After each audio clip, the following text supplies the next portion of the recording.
Saudara-saudara, kita bersyukur kepada Tuhan karena kita boleh kembali diberi kesempatan untuk membaca dan merenungkan firman Tuhan. Adapun pembahasan firman Tuhan pada saat ini diambil dari Keluaran pasal 15 ayat 19 sampai 21. Saudara-saudara, dari bacaan firman Tuhan yang kita baca, saya coba untuk mengajak kita menyelami bagaimana perasaan Musa dan orang-orang Israel lainnya yang pada saat itu tengah berjalan keluar dari tanah Mesir. Kira-kira bagaimana perasaan saudara ketika mendengar ada ribuan, ratusan bahkan tentara Mesir yang sedang mengejar kita di belakang dengan kereta perang mereka, dengan suara yang sangat menakutkan. Kira-kira bagaimana perasaan kita?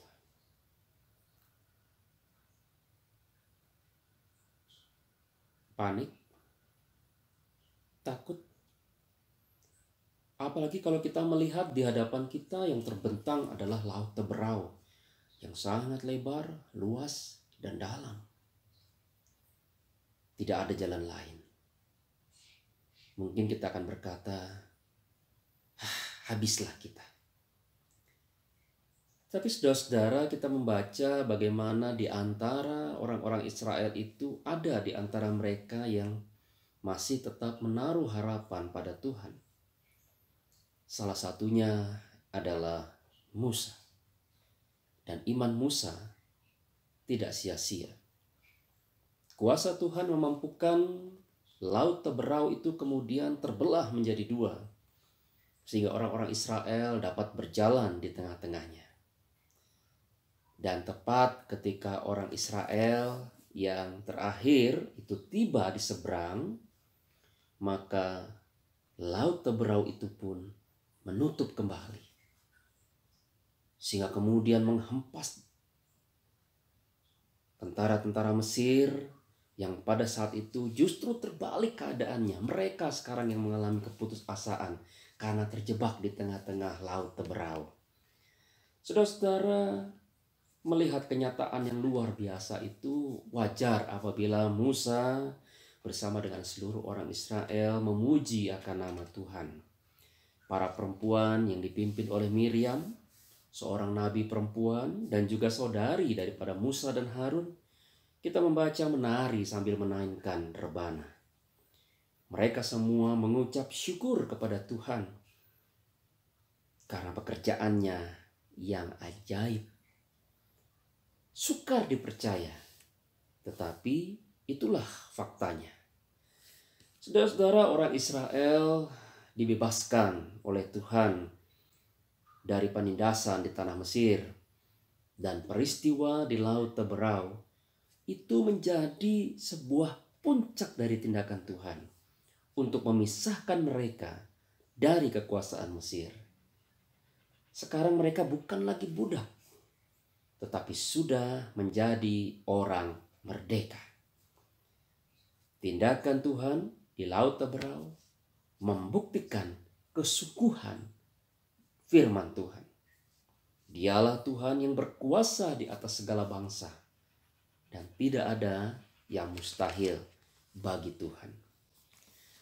Saudara-saudara yang terkasih di dalam Tuhan, jika firman Tuhan ini kita hubungkan dengan realitas keadaan kita di tengah penyebaran virus COVID-19, sekarang ini rasa-rasanya ketakutan yang kita alami hampir sama seperti apa yang dirasakan orang Israel ketika mereka dikejar-kejar oleh tentara Mesir.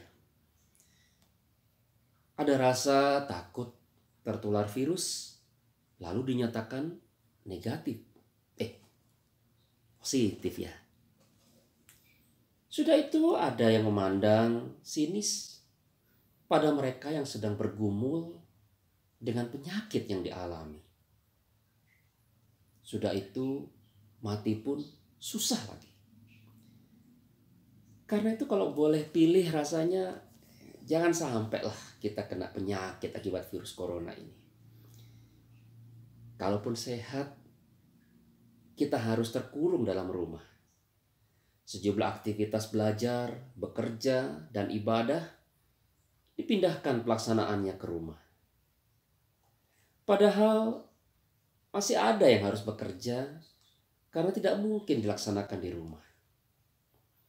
Kalau dipaksa untuk dirumahkan, lalu bagaimana dengan kebutuhan ekonomi mereka? Ya, saudara-saudara, kehadiran virus COVID-19 ini memang memusingkan kita semua. Seakan-akan virus corona ini mengejar-ngejar kita untuk dijangkiti. Saudara-saudara, di tengah-tengah situasi seperti ini, marilah kita tetap berpengharapan di dalam Tuhan. Seperti yang nyata di dalam firman Tuhan yang baru kita baca. Tiada yang mustahil bagi Tuhan. Saudara-saudara, jika kita kembali ke belakang, kita tahu bahwa penyebaran virus semacam ini atau penyakit seperti ini bukan yang pertama di dalam sejarah kehidupan kita manusia. Sebelum-sebelumnya kita juga pernah mengalami dengan berbagai nama yang mungkin berbeda. Tetapi esensinya sebetulnya sama, yaitu penyakit. Lalu kemudian kita melihat dalam pengalaman kesaksian itu, apakah sejarah kehidupan manusia berakhir karenanya? Kita lihat tidak. Mengapa tidak? Karena Tuhan tetap berkarya di tengah kehidupan manusia. Kehadiran virus COVID-19 ini memang ada bukan karena kehendak Tuhan, tetapi melaluinya Tuhan mau mengingatkan kita semua akan betapa tidak berdayanya diri kita. Pada titik ketakutan yang kita rasakan, itulah kesempatan di mana kita dapat merasakan kuasa Tuhan yang nyata, besar, dan ajaib. Kita semakin seharusnya mendekatkan diri dalam persekutuan bersama dengan Tuhan. Bukan justru malah semakin menjauh. Saudara-saudara, yakinlah bahwa Tuhan akan membawa kita untuk menang atas virus COVID-19 ini. Dan pada saatnya sesuai dengan rencana Tuhan, kita akan dipulihkan. Oleh karena itu, janganlah takut. Percayalah makin teguh bersama dengan Tuhan kita Yesus Kristus. Tuhan akan menolong kita. Sama seperti yang dialami oleh orang-orang Israel dalam firman Tuhan pada hari ini. Kita akan menaikkan pujian syukur atas pertolongan Tuhan yang ajaib dan tidak pernah terduga. Mari kita tetap berpengharapan. Tuhan Yesus memberkati kita semua yang tetap setia dalam pengharapan itu dari sekarang sampai selama-lamanya. Amin.